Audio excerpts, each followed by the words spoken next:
Olá pessoal, bem-vindo ao podcast Segredos Políticos de número 13. Eu sou Romeu Scanhoela e estarei com você comentando os bastidores da política de forma semanal. Nós dividimos esse podcast em 5 blocos. O primeiro é o Brasil em Foco, onde comentamos os principais projetos que estão rolando no Congresso Nacional.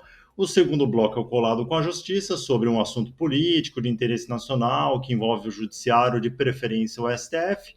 O terceiro bloco é o Giro Regional, onde damos alguma dica ou referência sobre gestão pública que acontece em alguma região do Brasil. No quarto bloco vem a Puxada de Orelha, onde comentamos algo que nossos mandatários não deveriam fazer. E, por fim, o Resumo de Brasília, onde citaremos apenas os destaques, de forma bem sucinta, dos assuntos debatidos nos últimos dias na capital federal. Com tudo isso, iniciamos o nosso podcast e apresento a você o meu amigo nesse projeto, Victor Escobar. Valeu, Romeu. Obrigado a todos os que estão nos ouvindo nessa nova edição dos Segredos Políticos. Lembrando que nosso foco continue a passar para você, nosso ouvinte, aquilo que não é dito pela mídia tradicional. Portanto, pautas que os principais veículos de comunicação abordam, você não escutará por aqui. E vamos começar com o Brasil em Foco.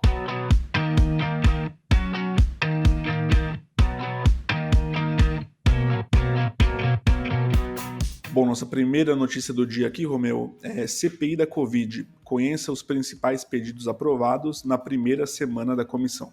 Vitor, então, essa daqui foi a primeira semana, né, da CPI da Covid. Ela encerrou aí a semana, o trabalho aí dos congressistas com 112 requerimentos aprovados, e também as convocações aí do atual e dos ex-ministros da Saúde, que vão ser ouvidos aí na próxima semana, né?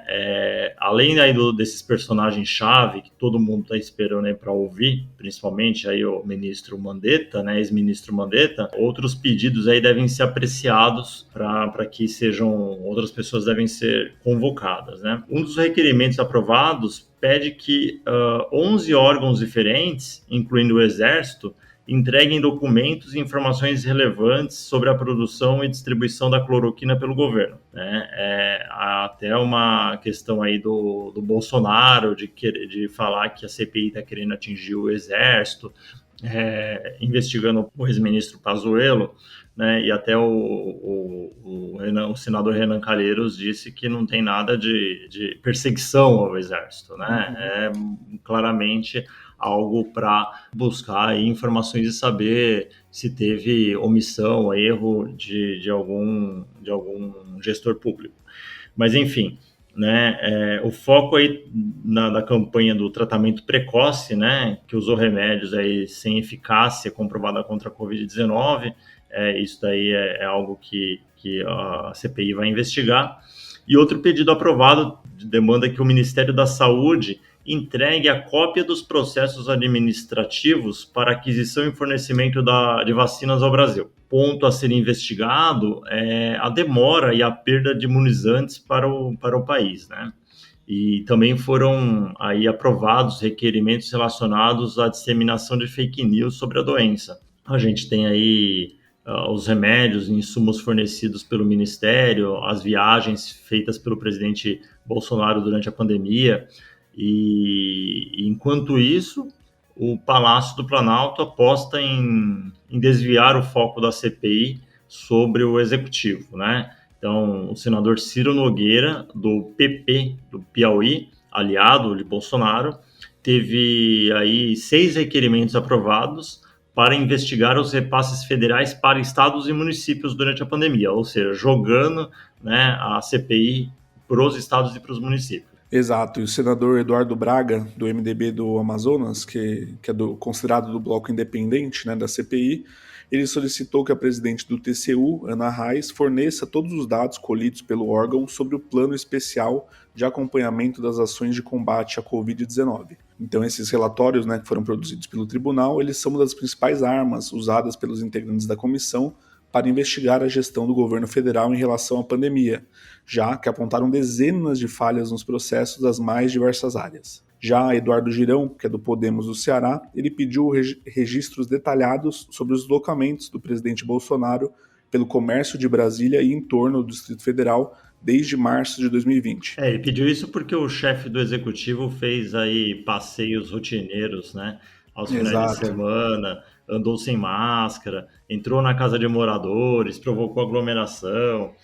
Então foi por isso aí. É isso aí. E o Marcos Rogério, né, que é do DEM de Rondônia, que é outro aliado do Planalto na comissão, ele conseguiu aprovar 7 requerimentos, sendo o principal deles o que pede a todos os governadores e prefeitos das capitais que enviem informações sobre a aplicação dos recursos federais enviados, com as notas de empenho, ordens bancárias, notas fiscais, extratos bancários e processos administrativos de despesa. Então a gente vê aí, Vitor, uma disputa, né, dos aliados do Bolsonaro, jogando aí a CPI para os estados e municípios, e as pessoas que não são, né, os congressistas que não são aliados do Bolsonaro, jogando para o governo federal, né? É Isso. claro que, assim, a gente entende que a maior responsabilidade é do governo federal. O governo federal que tinha que promover a compra das vacinas, o governo Sim. federal que tem, né, a responsabilidade por ações para evitar a disseminação, por dar também um bom exemplo. Então, um está querendo jogar para governos e municípios e o outro está querendo jogar para o âmbito federal. É claro que todos têm que ser investigados, né? Mas eu vejo, eu acho que você também acredita que a maior responsabilidade dentro do país no controle da pandemia e combate ao vírus é do governo federal, Com né? certeza. E assim como também, né, a gente tem que ficar de olho com umas coisas meio estranhas, né? Então, por exemplo, como que o Renan Calheiros, que está presidindo aí a comissão no Senado, vai investigar o próprio filho, né, governador do estado de Alagoas, como que ele vai investigar o próprio filho, né? Provavelmente não vai ser algo muito imparcial. Então tem todas essas discussões. Vamos ver Vamos acompanhar de perto aí, né? o que vai dar toda essa CPI. E também pelo que eu estava lendo, as entrevistas com os ministros vão ser na forma cronológica, né? Então os primeiros ministros ex-ministros da saúde vão ser ouvidos primeiro, né? Começando ali pelo Mandetta e depois indo pelo todos os outros que passaram, né? Até para os congressistas terem ali uma ordem cronológica dos fatos, né? Então, o Uhum. ministro Mandetta deixou tal coisa para ser feita, será que o outro fez? Aí eles já podem perguntar na CPI, ó, escuta, o Mandetta deixou tal coisa aqui para ser feita, você fez ou não fez? Né? Então, ó, eles devem seguir uma ordem cronológica aí na entrevista dos ex-ministros. Com certeza a gente volta a falar sobre esse assunto nos próximos episódios. Vamos lá para a próxima notícia, que é plea bargain é discutido novamente no Congresso. Plea bargain, Vitor, um termo bem fácil, né, de bem ouvido, né? Pois é. Estou sendo irônico, né? Quase ninguém fala esse termo. Daqui a pouco você vai falar um pouquinho sobre o pacote anticrime do ex-ministro Sérgio Moro, né? Mas o que acontece? A deputada Margarete Coelho, do PP do Piauí, apresentou ontem um relatório aí na Comissão Especial da Câmara dos Deputados que analisa uma atualização do Código de Processo Penal, lembrando que o código atual é de 1941, né? Então a relatora parcial aí prevê a possibilidade do chamado plea bargain. Falei certo, Vitor? Plea bargain? Falou, é isso aí, plea bargain. Mas apenas para crimes que não resultem em prisão. Por meio desse instrumento que já é adotado nos Estados Unidos, em nome da redução da pena, o acusado admite a culpa e faz acordo para julgamento antecipado e aplicação imediata da pena. Então, reduzindo aí o tempo de processo, né, junto à esfera judiciária. Exato, o plea bargain ele constava já, né, no pacote anticrime do ex-ministro da Justiça Sérgio Moro, mas causou polêmica ao ser discutido na Câmara e foi retirado do texto aprovado pelos parlamentares. Então, pela proposta, após o recebimento da denúncia até o início da audiência de instrução, o Ministério Público e o acusado poderão requerer o acordo quando for possível substituir a pena restritiva de liberdade por pena alternativa, que é uma pena restritiva de direitos, ou multa, ou ambas as coisas. E então vamos para a próxima notícia aqui, que é: movimento online já atinge mais de 28 mil assinaturas contra o PL 6.299 de 2002, conhecido como PL do veneno. Vitor, em meio aí ao pior momento da pandemia, né, do coronavírus no Brasil, a bancada ruralista está vendo uma oportunidade de aprovar esse PL, conhecido como PL do veneno. Sua proposta tenta aí flexibilizar o processo de aprovação de novos agrotóxicos, mudar aí critérios de avaliação, banir o termo agrotóxico e encontrar brechas para liberar produtos que a atual legislação proíbe. Proposto pela frente parlamentar formada por empresários do agronegócio, o PL impacta diretamente a vida da população, né? Porque essa proposta não está sendo dialogada com a sociedade. A Anvisa, a Comissão de Direitos Humanos, a Abrasco e a Fiocruz, e também umas outras entidades, já se posicionaram contra a aprovação do projeto. Para quem não sabe, esse PL ele tem a ver também com a indústria da moda, né? Porque o Brasil ele é o maior mercado de agrotóxicos do planeta e o algodão é a quarta cultura que mais consome agrotóxicos, sendo responsável por aproximadamente 10% do volume total de pesticidas utilizados aqui no Brasil. Eu não sabia disso, não. Pois é. E entre os agrotóxicos mais utilizados está o glifosato, que pode causar diversos efeitos na saúde, como aborto espontâneo e câncer. O Brasil é também um grande exportador de celulose solúvel, que é a matéria-prima para a produção de viscose. E as culturas de eucalipto e algodão utilizam de 7 a 10 tipos de agrotóxicos mais vendidos no Brasil, respectivamente. Entre os mais utilizados está o acefato, na quarta posição, com alto potencial carcinogênico, e o imidacloríptido, esse é complicado, na sétima posição, considerado um dos mais fatais para abelhas, polinizadoras importantes, o que gera preocupação tanto do ponto de vista econômico quanto socioambiental. Lembrando, Vitor, que o uso de agrotóxicos não impacta apenas as comunidades próximas, né? A exposição cumulativa deles deve ser considerada aí, pode ficar presente nos organismos, na água e no solo por muitos anos, né? Então, assim, o que vai acontecer se esse PL for aprovado? Tem a questão de desinformação do consumidor, porque vai ser retirado as sinalizações de perigo das embalagens, alterando o nome dos produtos para defensivos agrícolas ou produtos fitossanitários no lugar de agrotóxicos. Ou seja, tem uma questão aí de desinformação, né?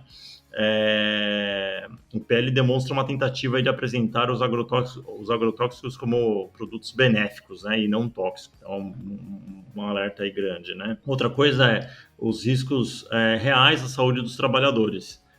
Em 2018, um estudo feito com mulheres expostas ao glifosato no sul do Piauí, em Uruçuí, né, região de cultivo de soja, milho e algodão, estimou que uma em cada 4 grávidas da cidade sofreu aborto espontâneo, né, e que 83% das mães têm um leite materno contaminado. É um absurdo isso, né? Então, e aí e também tem uma ameaça. Além disso tudo, tem uma ameaça à exportação do algodão brasileiro, porque a Europa e os Estados Unidos, eles caminham para um movimento de redução de agrotóxicos, né? Enquanto o Brasil está indo no sentido inverso, né, do que deveria acontecer. Então, assim, esses produtos, né, eles já não... que aqui são aceitos, lá na Europa e nos Estados Unidos, está tendo uma redução grande. Então, em curto prazo, a mudança deve afetar o próprio negócio de exportação das commodities brasileiras e, então, no final das contas, pode ser um tiro no pé, né? Lembrando que as petições demonstram a preocupação da sociedade e são utilizadas para pressionar congressistas a votarem contra, então, a aprovação do PL. O grupo organizador irá entregar as assinaturas formalmente à Frente Parlamentar Ambientalista. Então, se você quiser assinar o abaixo-assinado contra a aprovação do PL do veneno, é só pesquisar no Google por PL do veneno abaixo-assinado.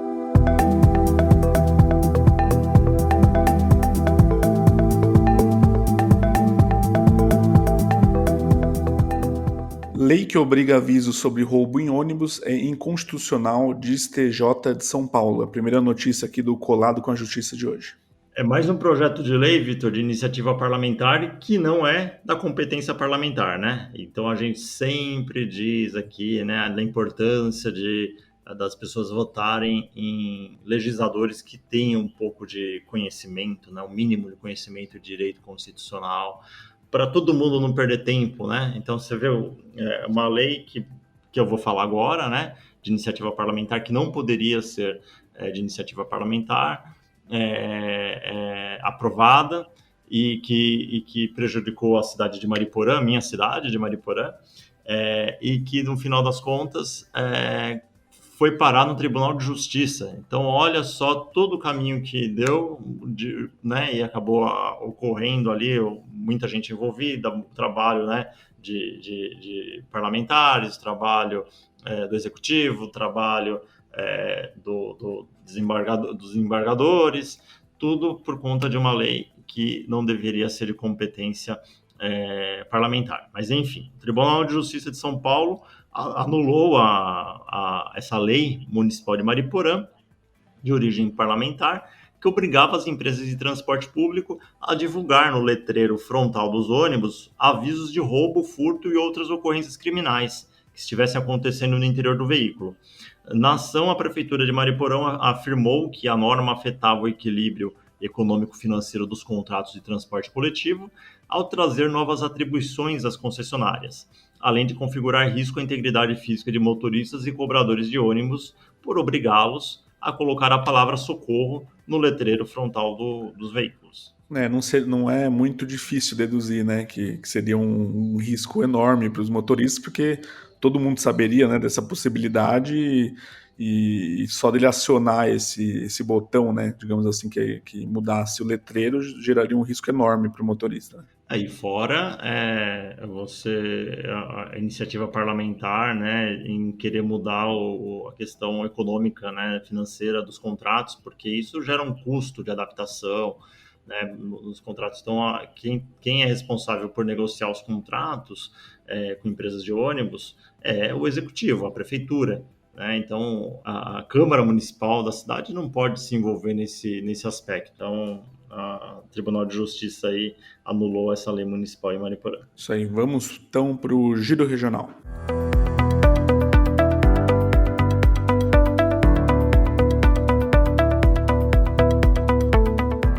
Bom, primeira notícia aqui nossa do Giro Regional de hoje: Rio realiza o leilão da SEDAI, maior privatização na área de saneamento do país.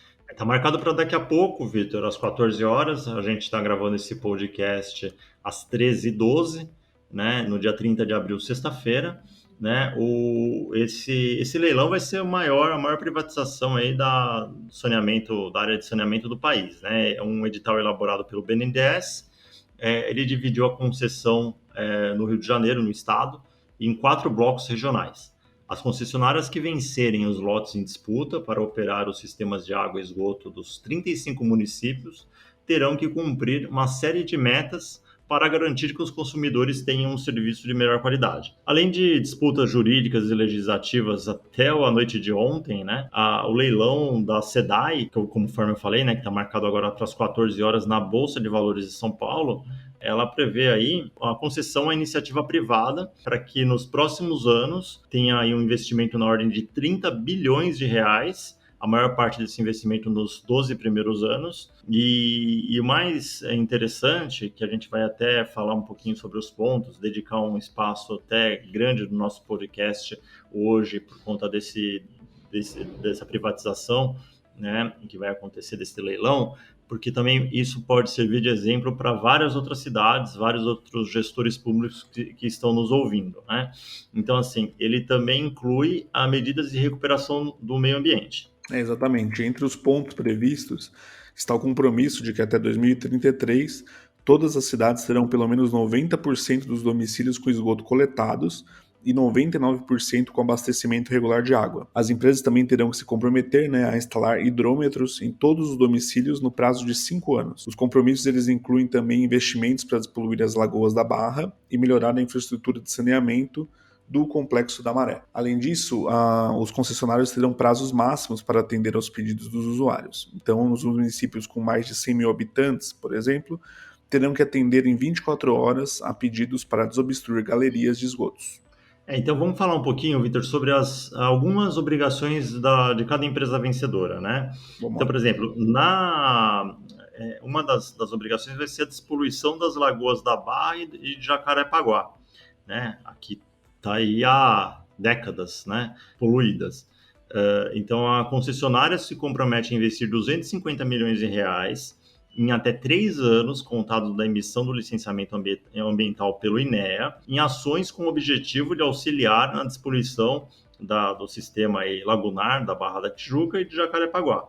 Essas ações deverão incluir, por exemplo, obras de dragagem, né, do lodo, sedimentos finos e lixo, numa extensão de 10 quilômetros de trechos baixos da calha dos rios poluídos da região. Então, isso é uma das obrigações. A outra obrigação relacionada ao complexo da Maré é que a concessionária deverá priorizar estudos aí para implantar uma galeria no entorno das comunidades, né? O objetivo é implantar aí 4.800, mais de 4.800 metros de troncos coletores para que o esgoto da região seja levado até a estação de tratamento da Alegria no Caju. Aí, outra obrigação, em Duque de Caxias. A partir do 6º ano da concessão, a empresa, né, vencedora deverá priorizar as obras de ampliação do sistema de esgoto, além do centro, em mais 12 bairros. Aí, falando um pouco sobre a zona norte e oeste do Rio. Também a partir do 6º ano, a concessionária deverá priorizar as obras de ampliação do sistema de esgotamento sanitário localizadas em mais de 20 bairros. Os prazos para serviços serão, né, conforme o Vitor falou, em até 24 horas, né, na questão de água e esgoto para cidades com até 100 mil moradores e 48 horas para as demais cidades. Né? Já a substituição de hidrômetros e reparos em ruas e calçadas terá prazo de 2 dias, e reparos em elevatórias terão de ser realizados em até 8 horas. Tudo isso, Vitor, eu vejo muito interessante, porque assim, o Estado nunca conseguiu resolver a questão do saneamento básico, nunca, nunca. Então, assim, fazer a concessão, entregar para uma empresa, ou várias empresas, né, a administração do sistema de saneamento, colocar metas, colocar prazo, para todas elas com multa, se elas não cumprirem, elas vão ter que cumprir isso. Claro, só vai entrar a empresa que sabe que vai conseguir cumprir. Então, assim, eu vejo uma grande luz no fim do túnel, resolver a questão de saneamento da cidade do Rio de Janeiro, né? Até a questão das ligações clandestinas, né? Que uma das obrigações das concessionárias é que nos 5 primeiros anos, né, as concessionárias elas vão implementar aí uma espécie de galeria de cintura para evitar que em tempo sem chuva, né, o esgoto despejado sem tratamento em rios ou por ligações irregulares nas galerias de águas pluviais chegue até a Baía de Guanabara, que isso foi até matéria, se não me engano, do Fantástico, né, a Baía de Guanabara totalmente suja por conta de esgoto que cai nela direto, e também na bacia do Rio Gandu, né, então, assim, várias cidades vão ser beneficiadas, né? Você pega aqui o investimento nessa infraestrutura é estimado em 2 bilhões e 800 milhões de reais, né? Para essa questão das ligações clandestinas. E então a gente espera que seja resolvido aí a questão do saneamento básico no Rio de Janeiro e que seja utilizado como exemplo em outras cidades do Brasil. Lembrando também, Romeu, que as concessionárias elas vão ter que ter manuais, né, indicando rotinas como periodicidade de exames de qualidade da água e intervalos necessários para a limpeza de equipamentos, entre outras obrigações, né? Então, até para ajudar nisso, vai ter que ser criado um plano de vistorias, né, que pelo menos a cada 3 meses os técnicos vão fazer inspeções para identificar interferências que possam afetar a qualidade da água captada nas estações de tratamento. A gente é interessante, Vitor, que aqui assim a Sim. gente tem cidades que tem quase nada, né, de cobertura de água e esgoto, e elas em 5 anos elas vão ter a cobertura aqui. Um documento, pelo menos eu não encontrei se vai ter 100% ou não. Assim, por exemplo, cidades como Itaguaí, Japeri, Miguel Pereira, Queimados, Seropédica e Rio Claro, e também Paracambi, elas vão ter aí uma cobertura de água e esgoto em 5 anos. Então, me parece um bom caminho aí que a cidade do Rio o estado do Rio vai seguir a partir de agora. Exato, vamos acompanhar aí. Então, nossa próxima notícia aqui é anunciadas empresas para participar de operações do Centro de Alcântara. Eu acho que você não lembra, Vitor, do foguetinho que o Brasil lançou em Alcântara e explodiu, né? Eu conheço a história, sim, conheço. Então, a gente nunca foi muito bem sucedido o Alcântara, né? E aí foi anunciado agora nessa semana, na última quarta-feira, 28 de abril, empresas selecionadas por meio do edital aí de chamamento público para participar das operações de lançamentos de veículos espaciais não militares a partir do Centro Espacial de Alcântara, lá no Maranhão. Na prática, com o anúncio das empresas, serão firmados os primeiros acordos com a iniciativa privada para compartilhar a base, né, de Alcântara, que é considerada uma das mais importantes do mundo para lançamentos espaciais.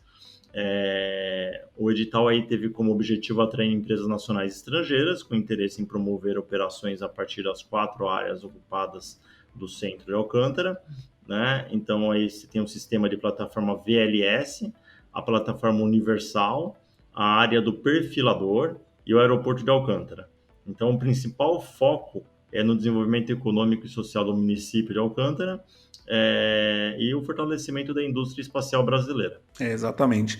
Para utilizar essa área, né, de sistema de plataforma BLS que o Romeu comentou, foi selecionada a empresa Hyperion, acredito que seja essa pronúncia, não tenho certeza, para atuar na área suborbital, a empresa Orion Ast, e para o setor do perfilador, a empresa CC Launcher, e para o aeroporto, a Virgin Orbit, que é do multibilionário Richard Branson. Então, essas propostas elas foram analisadas pela Agência Espacial Brasileira, a AEB, autarquia pública federal vinculada justamente ao Ministério da Ciência, Tecnologia e Inovações. São 3 empresas americanas e uma canadense, né? Isso aí. Então, o Centro Espacial de Alcântara, né, que é uma parceria entre a Força Aérea Brasileira e a Agência Espacial Brasileira, visa impulsionar o desenvolvimento do programa espacial brasileiro. Atualmente, o Brasil possui 2 centros de lançamento de foguetes, que é o Centro de Lançamento da Barreira do Inferno, a 12 km de Natal, no Rio Grande do Norte, e o Centro de Lançamento de Alcântara, né, que a gente está comentando aqui no Maranhão, que fica a 32 km de São Luís. O centro ele traz características únicas e enormes vantagens competitivas frente aos outros centros espaciais do mundo. Então, por exemplo, a proximidade com a linha do Equador reduz o consumo de combustível, gerando menos custo para o lançamento. Então, o local que o centro foi instalado ele também possui baixa interferência de fenômenos atmosféricos, além de baixa densidade demográfica e baixo tráfego aéreo e marítimo. E aí a economia de combustível, né? Quanto mais próximo ali, né? Perto da linha do Equador, tem uma questão de economia de combustível.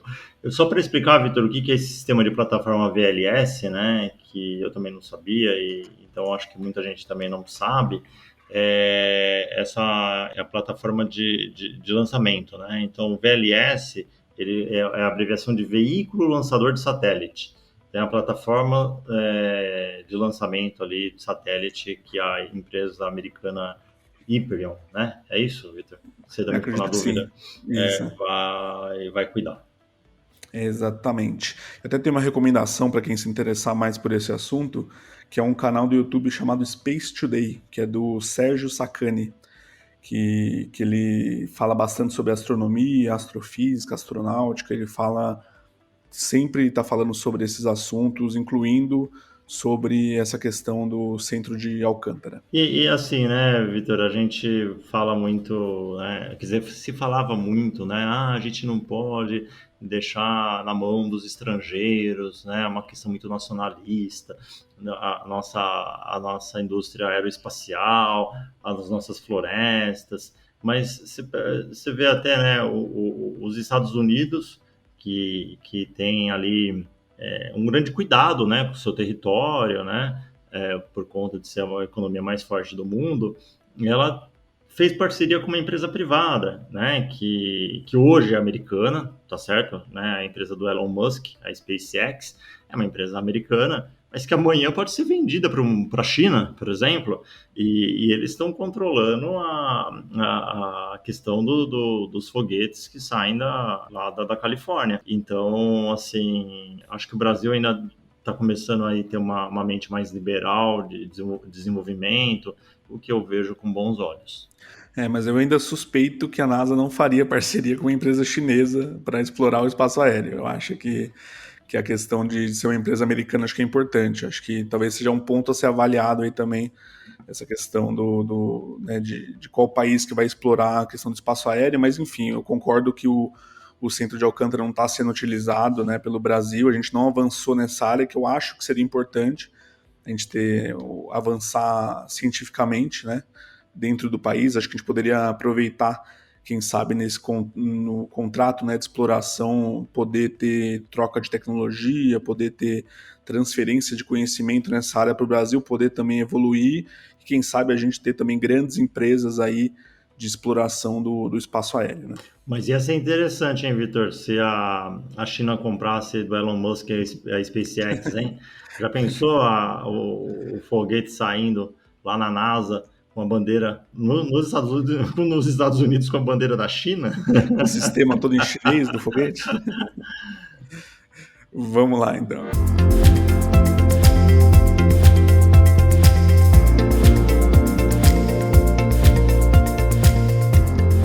E para quem vai a puxada de orelha da semana, Romeu? Bom, Vitor, a puxada de orelha da semana vai para o vereador William Faria, do PT, de Santa Bárbara do Leste, em Minas Gerais, que viralizou aí nas redes sociais depois de abrir um caixão lacrado com um facão, que tinha o corpo de um homem que morreu no sábado passado, dia 24 de abril, por Covid-19. A executiva estadual do Partido dos Trabalhadores decidiu afastar o vereador. E o William, que é filiado ao PT já há 10 anos, ele disse que ainda não recebeu documento algum da direção estadual do partido comunicando esse afastamento, né? Mas considerou a decisão muito pesada porque, segundo ele, sua ação foi em defesa da população e de uma família que não pôde velar um ente querido. Eu acho que até vale a pena aí, né, Romeu, desculpa, antes de você comentar, acho que a gente colocar um trechinho aí da fala desse vereador durante esse vídeo. Ainda bem que o nosso podcast não tem vídeo, né, ainda. Então vamos colocar só esse áudio aí do vereador falando sobre esse caso, né. Lacrado, mostra aí. Um caixão lacrado aqui, ó. Tá vendo? E no laudo, ele está sendo enterrado como Covid. E no laudo aqui, lugar nenhum fala que é Covid. Insuficiência respiratória aguda crônica. A gente vai abrir esse caixão pra gente ver o que tem aqui dentro, pra gente ver o respeito. Então, o senhor com quantos anos, ó? 92. 92 anos. Então, aí, Vitor, além do afastamento que o PT impôs ao vereador, que nós ouvimos agora, ele também terá problemas na Câmara Municipal de Santa Bárbara do Leste, porque o presidente da Câmara, ele disse que o vereador vai enfrentar uma CPI para explicar os motivos que o levaram a violar o caixão no cemitério da cidade. É isso aí. Bom, o que a gente tem para comentar? Não tem muito o que falar, né? Então, assim, acho que é bom só deixar claro, né, esclarecer, se alguém ainda tem dúvida sobre o assunto, que, né, até fui pesquisar melhor sobre essa questão de que, assim, você não vai encontrar no atestado de óbito a questão de causa de morte Covid, né? Ninguém morre de Covid, mas sim de complicações causadas pelo vírus, né, da Covid-19. Insuficiência respiratória, né? Então, no caso, a insuficiência respiratória que ele comenta, né, é um dos principais motivos, né, de morte causadas pela Covid. Então, a pessoa tem uma insuficiência respiratória que aí sim é a causa da morte dela, né, e não exatamente Covid. Então, assim, é um absurdo de todos os aspectos possíveis, né, essa ação do vereador. A gente, vendo pelo lado da família, né, que não vai poder se despedir da pessoa ali, tal, realmente, né, dá uma dor no coração, né, e fala, putz, não vai poder nem ter uma última despedida. Claro. Mas olha o risco que você está colocando as outras pessoas, né, fazendo uma ação que ele fez, né, expondo quantas pessoas agora talvez, né, não pegaram Covid por conta disso, e passa para outras, e aí nesse meio do caminho outras pessoas vão morrer. Então, né, vereador, todo cuidado é pouco, né? Não dá para ter uma atitude assim impensada, né? Fora que, assim, se o problema era a família, né, não tem, acho que, falta de respeito maior do que a ação que ele fez, né, na frente da família, aquela abrir caixão, é um absurdo. Exato. Então vamos agora para o resumo de Brasília.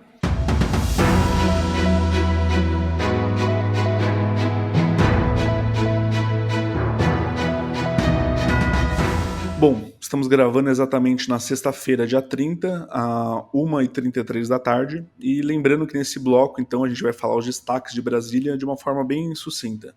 Esses são os assuntos debatidos na semana passada no Congresso, para que você possa buscar na internet maiores informações, caso se interesse por algum destaque. E com vai ser isso, bem, vai ser bem sucinta mesmo, viu, Vitor? Porque o pessoal tá todo mundo preocupado com a CPI da pandemia. Você vai ver aí que tem poucas pautas dessa semana. Pois é, vamos lá para os destaques então. A Comissão do Esporte promove hoje audiência sobre regulamentação de árbitro de vídeo. Proposta institui e amplia cadastro único de programas sociais federais.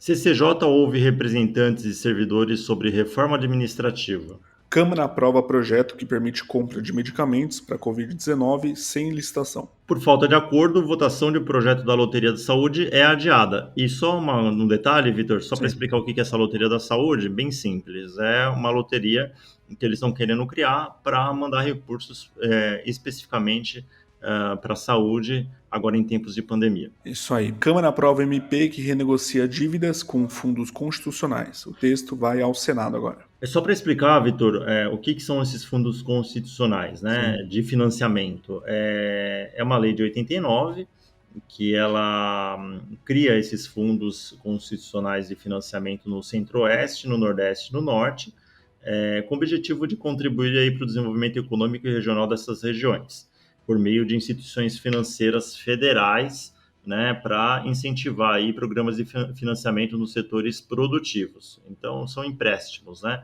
Empréstimos via os bancos, né, dependendo da região, os bancos da Amazônia, Banco do Nordeste e Banco do Brasil. É isso aí. Então, nossa próxima notícia é: Câmara aprova a criação da Carteira Nacional de Vacinação Online. Comissão aprova proibição expressa de gestante trabalhar em atividade insalubre. Proposta proíbe comercialização e uso de coleira que cause choques. Comissão rejeita projeto que obriga operadoras de celular a oferecer 100 SMS gratuitos por mês. Quem usa SMS ainda, Vitor? Pois é, no Brasil é ainda raro, bem que foi né? rejeitado, né? Pois é. Não faz sentido, né? Você obrigar operadoras a oferecer 100 SMS. Ninguém usa SMS mais hoje. Pois é. Comissões debatem propostas que tratam da privatização dos Correios. Comissão rejeita permissão para alterações em rodas, pneus e suspensão de automóveis. Será que eles queriam alterar a roda aí que é redonda para quadrada, Vitor? Só para falar um pouquinho dessa permissão, o que acontece? Hoje, quando os carros eles são customizados, você não pode, por lei, alterar essa parte de roda, Sim. pneu e suspensão por conta da segurança, né, deles. Então assim, você pode mudar toda a parte da carroceria e tal, mas suspensão, pneu e roda, você pode trocar o pneu ali e tal, mas não pode ser, tem que ser o pneu ali de, acho que é borracha, né? Não pode ser um pneu de, sei lá, plástico, né? Então isso você não pode mudar. E aí tinha aí um projeto de lei querendo alterar isso e deixar livre também para você mudar a roda, pneu e suspensão. E foi rejeitado, ainda bem, pela Comissão de Viação e Transportes da Câmara dos Deputados nessa semana. Se eu não me engano, até o pessoal chamava de Lei Paul Walker, né? Que é o personagem lá de Velozes e Furiosos. Exatamente. Bom, acho que com isso, então, a gente chega ao fim do Segredos Políticos de hoje, né? Queria agradecer aí todo mundo que nos ouviu até agora e deixar o convite para vocês nos visitarem em nossas redes sociais. No Facebook, Instagram e YouTube /Segredos Políticos. No Twitter é Segredo Político. Então vai lá, deixa um comentário, né? E se quiser sugerir alguma pauta para a gente está à disposição. Então, valeu, Romeu, obrigado. Obrigado, boa semana a todos. Valeu.